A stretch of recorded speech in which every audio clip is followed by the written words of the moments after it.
GP recently asked me how long I'd been struggling with my weight, which I thought was pretty rude considering I went in with an ear infection. I said I don't struggle with my weight. I've never struggled with my weight. What part of this weight looks like it was a struggle to achieve? I have had a bit of a battle with the beer belly, though, and I've been quite down on myself about it in the past, but I've decided no more. I'm not going to tell myself that I'm unfit or out of shape or I have the physique of a robust squash. So now I pay a personal trainer to say those things for me. I've I've effectively outsourced my low self-esteem by hiring a bully. That is true. I've got a personal trainer once a week. I meet a lithe young man in a public park. First thing in the morning, and we work up a sweat together under cover of darkness, which is the sort of thing my parents were worried about me getting into as a teenager. It's been going pretty well with the personal trainer, but he's got me writing him a food diary, which is honestly the most vulnerable I've ever felt.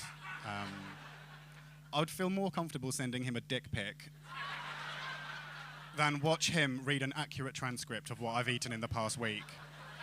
He scrolls through my phone in abject horror. He's just like, oh, you're disgusting. It's like watching a jaded wife go through your texts after you've been caught having an affair, you know? Just, I told you to stay away from those lady fingers.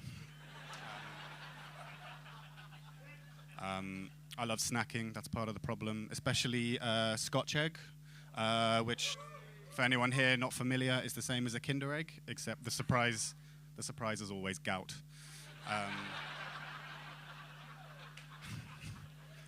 It's an egg wrapped in meat, wrapped in bread. It's like the sort of thing Elvis would have been caught eating on the toilet.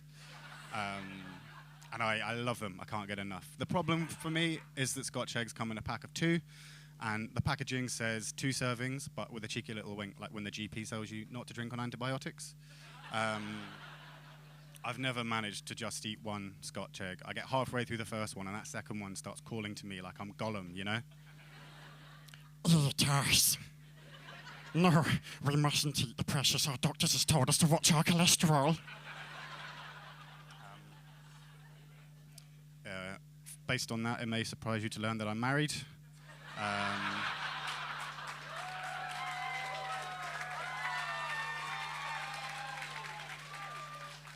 Yeah, I'm married. Sorry, ladies.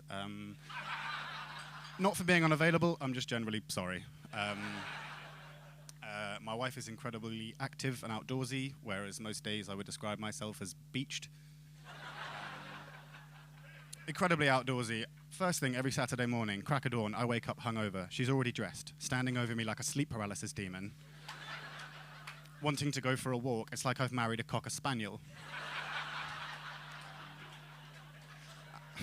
And she loves running. My wife as well is obsessed with running. She actually talked me into running a marathon. What an experience that was. It went on and on and on and on and on and on and on and on until eventually I agreed to sign up just to get her to stop talking.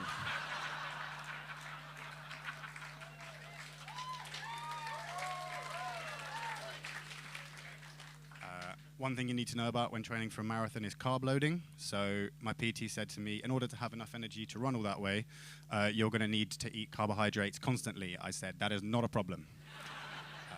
I've effectively been carb loading since I finished my GCSEs. I couldn't be more prepared. And I have to admit that training for this marathon, I felt like a Greek god. Fat, randy, and covered in body hair. I'm a very hairy man. I assume you can tell this beard is not an isolated incident. My entire body is covered in hair, and not in a sexy way like Hugh Jackman or Paddington.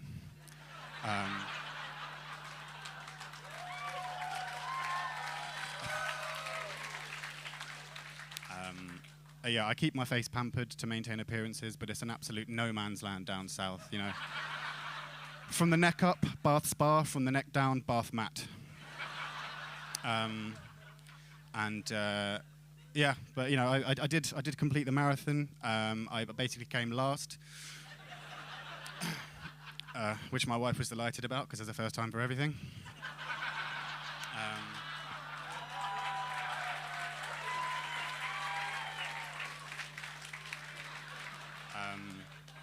I ran it in Edinburgh. It was an incredible atmosphere. You know, just picture it. Thousands of rowdy Scots all shouting and drinking along the side of the road. Admittedly, I don't think most of them knew there was a marathon on that day, but it was nice to have them there anyway. But I'm very proud of myself for having done it, but I don't think I'll put myself through that again, you know? The next time I want to publicly demean myself by pumping away with hundreds of other men and all finishing in unison, I'll sack off the running and get in the line for the next Bonnie Blue video. Thank you so much. You've been amazing. God bless you.